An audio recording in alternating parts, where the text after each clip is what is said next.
घरे जेकोसी खाद्य बढ़ी जाऊँगी केवे भी फिंगतुनि से भी गोटे नुआ रेसिपी बनई पारे कारण पिला माने सब बेले नुआ चेंज खाइबा पसंद करथांती आ घरे जदि अरुआ भात भी बढ़ी जाऊँगी से भी लंच प्रिपेयर करें जोटा भजा भात करें फ्राइड राइस करें एठी मु कौन कर बासी रोटी नहीं जोटा कि मो घरे बड़ी थी मुझे छोट छोट आकार में काटी नहीं गोटे पियाज काटी नहीं आउ भेजिटेबल जदि घरे जहाँ किसी अच्छे जोटा तो डायरेक्ट पिला माने खाई पारिबेनी से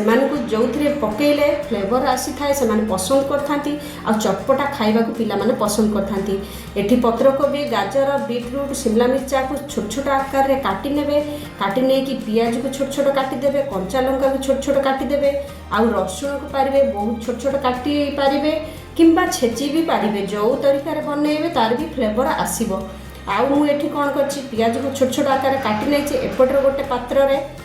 टमाटर sauce soya sauce chilli sauce आ कॉर्नफ्लोर गोटे चामच पकेकी पानी देकी लंका गुंड जोटा रेड माने काश्मीर चिली पकेकी आ सेथिरे मैगी मसला पकई नै कि पानी देकी भल भाव फेंटी नै गोटे चामच विनेगर पकेकी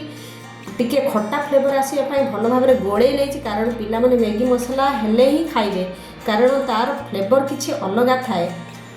एपटे गोटे कढ़ई रे तेल देकी सेथिरे जीरा गोटे चामच पकेकी सेथिरे पियाज कटा कंचा लंका आउ आमर भेजिटेबल जहाँ भी काटी थे से गुड़ा पकई नेबे भल भाव टिके भाजी नेबे भाजी नेला पर तेल टिके छाड़िला पर हे जिवो तापर कोन करिवे ए सॉस को ता ऊपर पकई नेबे पारिबे जदि हळदी टिके पकई पारिबे आउ लंका गुंडा आउ जदि चाहिए चटपटा करने राग करने लंका गुंड भी पकई पारे आ लुण पकईकी आउ ए रोटी की पकई नियंतु आ टिके पानी भी से देकी माने रोटीटा टाणी नब